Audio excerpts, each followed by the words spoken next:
Alright, so after many years, I realized that there was some sort of account control over my phone, specialized Google accounts, Apple accounts, stuff like that. And I mean, many years, maybe far back as 2009.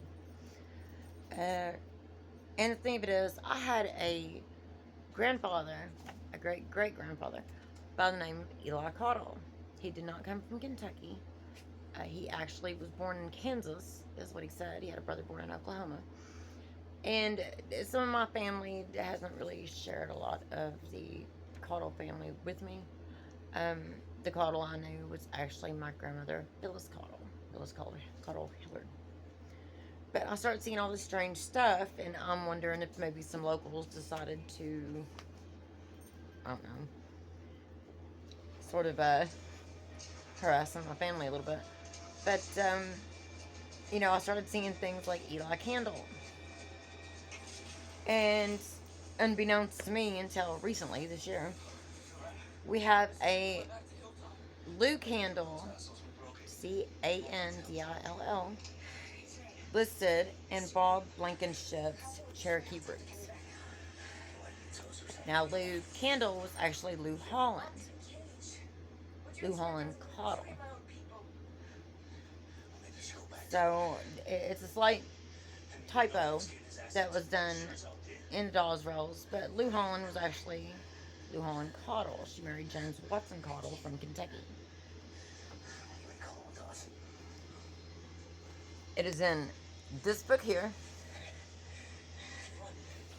Now, the Cherokee Adares was done by the Cherokee Nation, a committee of the Adair Family Reunion Book Committee, with Mary Adair, Betty Starr Baker, Jimmy Ruth Adair Carson, Lorraine Adair Childers, David Corn Silk, Janie Adair DeGear, Betty McGee, and Janetta McGee. This book was written in 2003. It is actually a genealogy lineage. On page 61 of the Edward Adair lines, where the actual Cottle family comes in, because a lot of the Cottles were actually Caucasian. They were Irish and Scottish descended. But I'd always been told that my grandmother's, my father's mother, she was my parental grandmother, and I actually knew her. She died in 94. I was always told, she's Cherokee. But she did not know her grandfather. She never knew him. She knew her father. She did not know her great grandfather. And then my grandmother died when I was 14.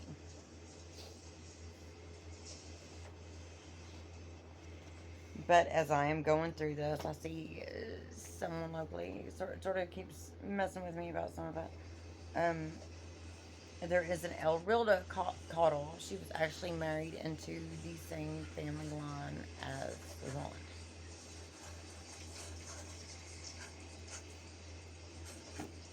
Now, I mean, this is a big mystery to me. Through DNA connections, I've connected to Ketchers, Ketcher,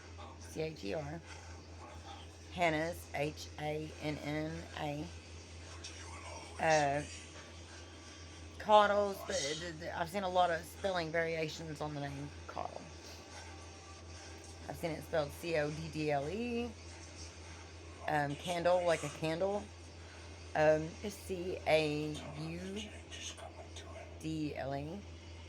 And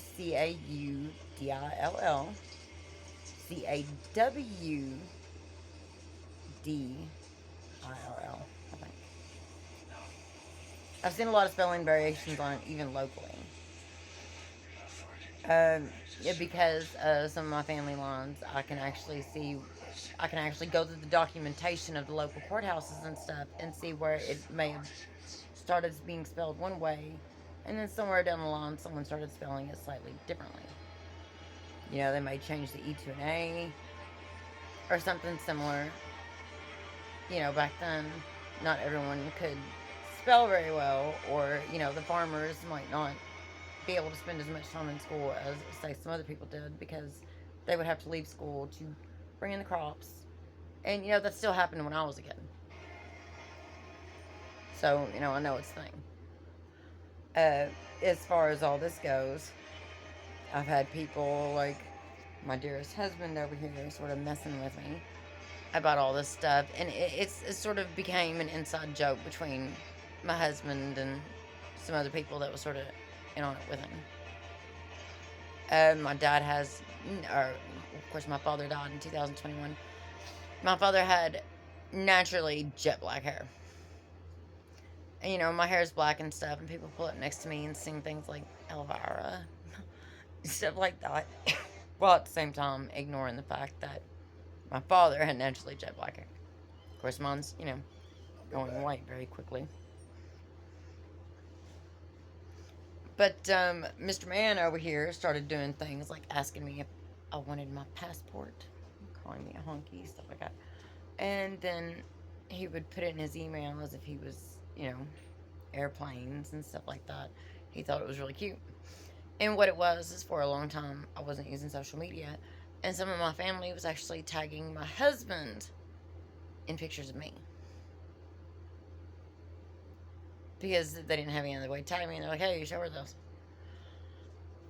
So it got pretty strange. Of course, my husband's always been, friends with a lot of my family and stuff, but it got a little strange there for a while. Now I can kind of see what it was my husband was doing. And, for all the people that tried to show support any way they could, thank you. For the rest of the people that was, sort of cruel to me, effing.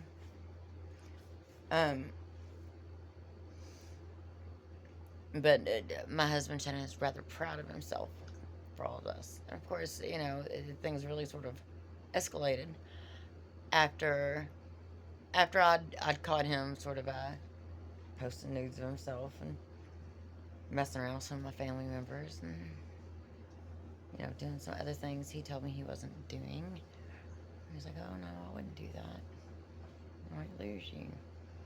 And then singing, romantic ballads to me, such as Gigi Allen's Ass Face. It's so sweet. And I told him, "Keep on, I saw what you did, and I will be singing Ozzy Osbourne's Mr. Tinker Train to you every time I see you. That's going to be your new theme song, Shan." Anyway.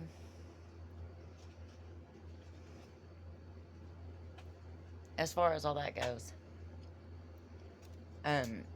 don't be so quick to believe everything you see online. I have actually I have a lot of original documentation, things such as, marriage certificates, this and that, something else. And what some people are putting online is not the actual geology. I saw my father find something online. He was like, "Oh yeah, this is my granddad." Wait a minute. So I started, because I'm trained in legal research. I mean, school trained, educated. So I started going and pulling actual documentation. Well, what is being shown online as our grandfather, one of our ancestors, isn't our ancestor. It's not what's on the daughter's marriage certificate. Her mother wasn't even listed on the marriage certificate, yet people sort of just filling in what they want to. So, I started reaching out to people, and I'm like, "Who is this girl's mother?" Well, somebody, sort of gave me a lead on it. And the thing of it is, I can go to each local courthouse and start pulling any records that I need to, if need be. So, for years, instead of me being able to, locally research the way I should be able to, what is available to a lot of people, instead I'm having to reach out to find, the actual legal documentation, spending time, gas, all that stuff for what I should have been able to do at home. Him and other people think it's really cute. It's really not. And it went on for so long. Because for a long time, I didn't know there was any, custom Google accounts on me. Or Apple account, or, any of that stuff. Yahoo. You name the service, there is some customized version of it on me. Anyway, because this asshole was recording a bunch of stuff and sending it to like doctors and stuff like that. Even things he said, he was trying to make them think I said it. He had done a bunch of stuff and then tried to twist what he had done onto me. But I have the original documentation stamped and signed by the court clerks. So, I've had to go to some of these people and be like, no, you wait a minute, because I have that documentation. I am not a hoarder, but I am a record keeper. So, with some of that, I told him I was pretty upset about it, because I said what should have been, which I always know there's a certain amount of, misinformation to a lot of, family history, stuff like that. But the thing of it is, when there's that amount of misinformation to something local that can be found, within less than 20 to 30 miles, and it's all over the internet, then that is intentional.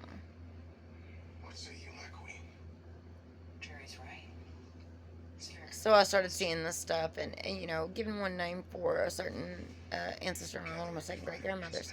So I go to the local courthouse and start pulling the records, and that wasn't her father's name at all. Not even close to it. So I was like, wait a damn minute. So there was all these people challenging me, and they're like, oh, you're wrong, you're wrong, you're wrong. I'm like, wait a minute. The genealogy y'all are trying to blame on me has been on the internet longer than I ever had internet access. I can track it down to the exact woman who did it. Yet my husband and some other people want to challenge me as if it was my mistake. Now they won't contact her and be like, we think you're full of shit. No, they went off on me about it. Although I wasn't the one who made that genealogical lineage book or any of that stuff. So, um, that's a little irritating to me. Pretty sure that one of my husband's ex-girlfriends, Pulaski County, was kind of in on it with him, and maybe one of my cousins he was having an affair with. The thing of it is, my grandmother was a coddle. Her father was not from Kentucky, and there is a very small amount of people here in this area that are actually related to that family line. From my great great grandfather, the one child he had, and then that child's descendants. So there's not really all that many of us here. It just so happens my husband and my cousin Steve messing around with and all that stuff are not directly, or hell, they're not blood related to that line at all. So, they're like, oh, this possibility, well, if I can't take that from you, then you can have it. And that's kind of what it's been like.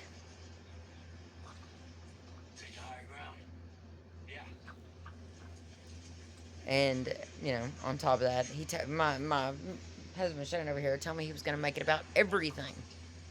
Literally about everything.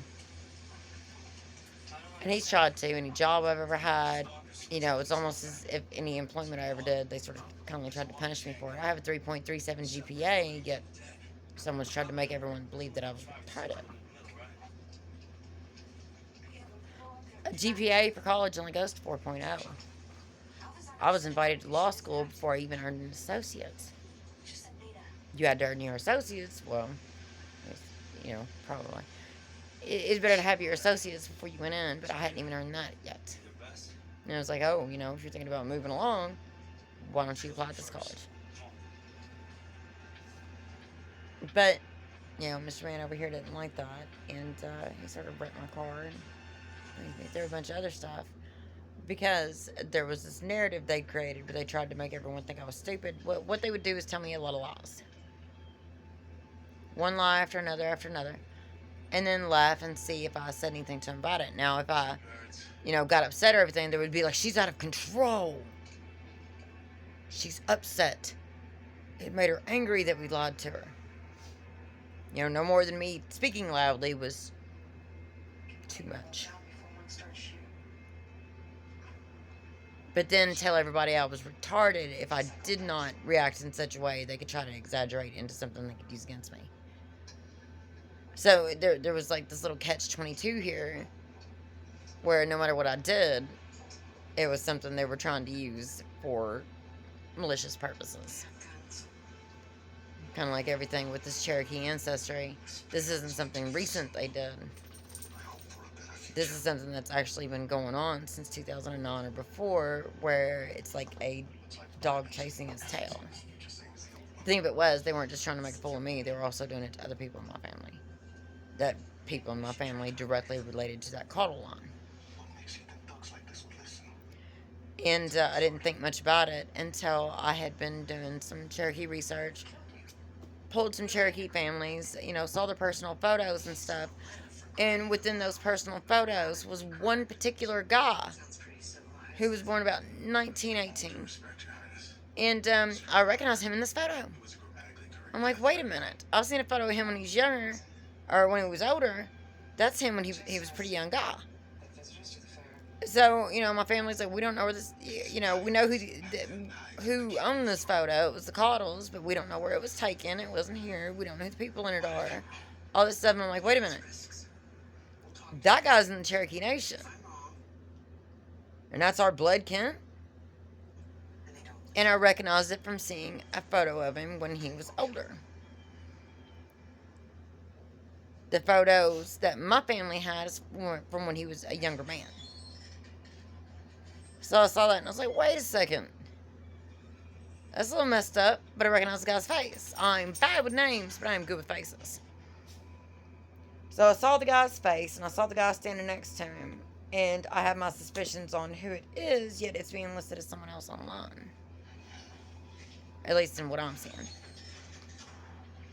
And this started off with, which everyone doesn't seem to realize, I didn't see a lot of these pictures before recently. One of my cousins held up a picture of my great-grandmother, who, I was raised on her property, my maternal great-grandmother. And he said, who is that? And I was like, oh, that's Granny. He was like, oh, that's Granny? And I was like, yeah.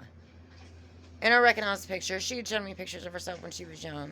She had real bad arthritis and stuff, and every once in a while she would have me go to where she had her pictures stored and get them out for her. And we'd go through them, and she would tell me, who was who in them and all that stuff. People that had died before I was born, things like that. We'd talk about her life. And then when she was done with them, I would put them back away for her. And, this whole thing with the Caudle family hasn't been exactly the same. But like I said, there was some pictures posted of my blood relatives. And I happened to recognize one of those guys as a guy born in 1918 in the Cherokee Nation. They said, well, we know they're related to us, but, we don't have any more information. So there was. But the thing of it is, I believe that there are certain people in my family they knew, or other people around me, not particularly that part of my family, but other people around me, and they knew, but they didn't want me to know. And it's went as far to the point, this stuff like Alfred. There was a social experiment about this kid, and he was codenamed Alfred. That wasn't his real name, but that was his codename. And they put him to the social experiment of absolute hell. And, people started referring to me as Alfred. And the thing of it is, when I was 15, I saw this long form birth certificate. It was about the size of a legal notebook. It was yellowish, pinkish, bluish. It was watermarked. Yellowish, pinkish, bluish. It was a long form. Had my name on it, all that stuff. Had a foil seal in the bottom right-hand corner. That birth certificate disappeared after I'd laid my eyes on it. My mother would not give it to me. She swore my father had it. My father didn't have it, so now my mother had it. She'd filed taxes on me and stuff before it. So I went to the courthouse and said, I know you get a copy of that. I got my driver's license and all that stuff. Because when I went in to apply for my driver's license, they said, you have to have your birth certificate. Oh, what the hell for? Why would anybody ask me for my birth certificate to get a driver's license? So my aunt signed an affidavit and said, yeah, she is who she says she is. So I tried to get a copy from all these different places that should have it, like schoolhouses and stuff like that. And they're like, oh no, we ain't got it. Well, since when? So I ordered another copy of it from the state of Kentucky, and they sent me something that looks nothing like the original birth certificate I saw. Like I said, the original birth certificate I saw on mine was the size of, and I've never seen another one like it, was the size of a legal notebook. The big yellow notebook, like you write notes in. It was the same size as that. Yellowish, bluish, pinkish, with a foil seal in the bottom right-hand corner. After I laid eyes on that, no one would ever let me see it again. Like I said, I was 15. It was in 1995 when I saw that birth certificate. I am 44 now. It just doesn't make any sense. It doesn't make any sense why somebody would not let me have my own birth certificate. And sometimes I think some of that stuff's by design and done on purpose. Because my brother and sister wasn't put through that kind of stuff. When I was 18, my husband's mother gave me his birth certificate and told me, hang on to it. It'd be hard for you to get another copy. And I've hung on to it. But it's just gotten to the point of being ridiculous. And it's almost... and actually, I saw some references to this. If you ever saw that Jim Carrey movie, The Truman Show... And no, I'm not being nuts. But the thing of it is... My husband and my mother had actually made a few comments and references to it. Sort of had this plan. And they were going to do all these things to me, make everyone else think I was insane, and then try to get a disability check on me. That's what their plan was. So all this stuff that I'm talking about is not being paranoid. It was actually, and I've got them on camera doing some of the things they did.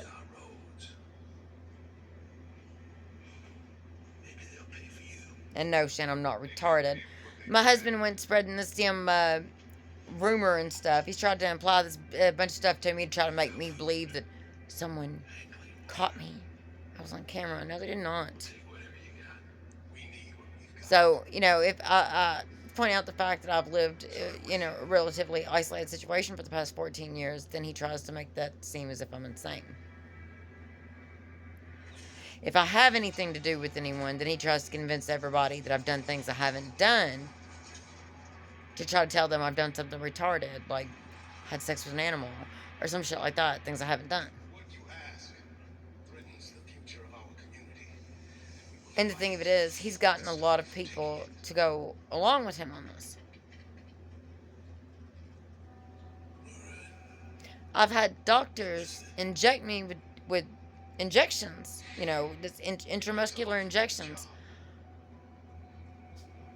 that they did not document. And when I kept confronting the facility I was injected at and said, what were those 2 injections you didn't document? There were 4. What were the other 2? They won't tell me. They won't even answer the grievances I filed about it. So this whole thing where they're acting as if my word doesn't mean anything, even if I'm saying, hey, they did this to my body. It was assault on my body. I can name off the doctor specifically, all that stuff. And they refuse to answer me as if I don't have the right to speak for myself. And I do.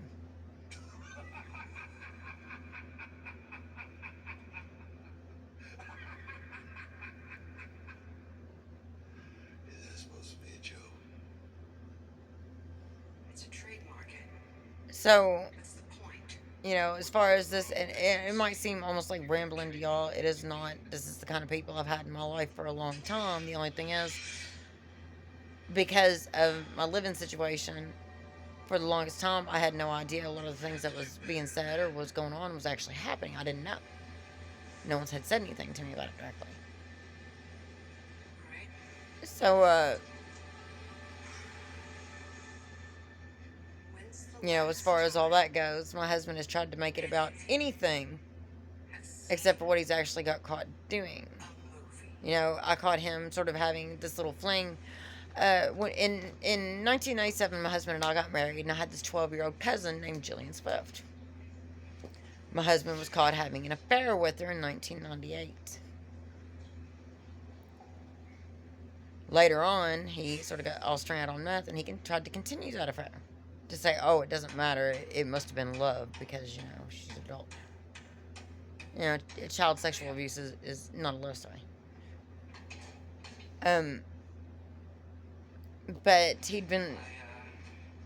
Oh, hell, she actually laughed at me about breaking up in my house, breaking into my house while I wasn't around. She hadn't been here to visit me. She'd actually been breaking into my house when I wasn't around. She could tell me all about my house. he was letting the women he was cheating with spy on my phone and see everything on my phone without me knowing it. As a matter of fact, it wasn't just the women he was cheating with. It was his brother, my mother, my brother. These people could remotely turn on my microphones.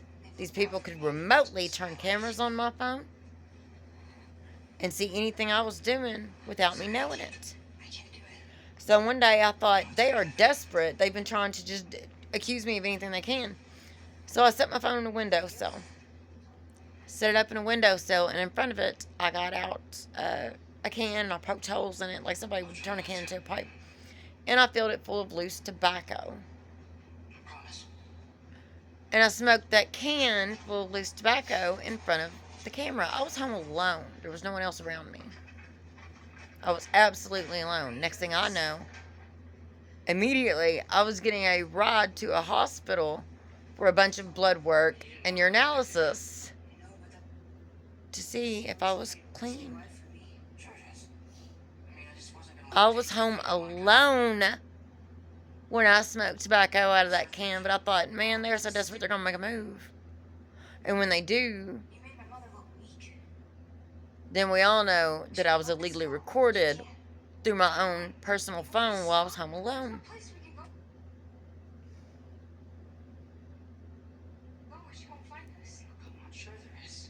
Passed all those tests. Not unless a drug user. The next thing I know, Officer George Ballard was taking my ass to the hospital, and I was getting a bunch of blood tests and urinalysis. And of course I passed them. Wasn't even so much as marijuana in my system. But they did illegally record me. I was home alone. It was my own personal phone that I didn't know someone was spying on. I'm a grown-ass woman. I don't have a guardian. I don't have a conservator. And someone illegally turned on the microphones and camera on my phone and recorded me without my knowledge or permission. So another day, my daughter calls me. And since I was in the shower, I put it on speaker and I set the phone up in the shower. I had a deputy make a comment to me about the fact that he could see me in the shower.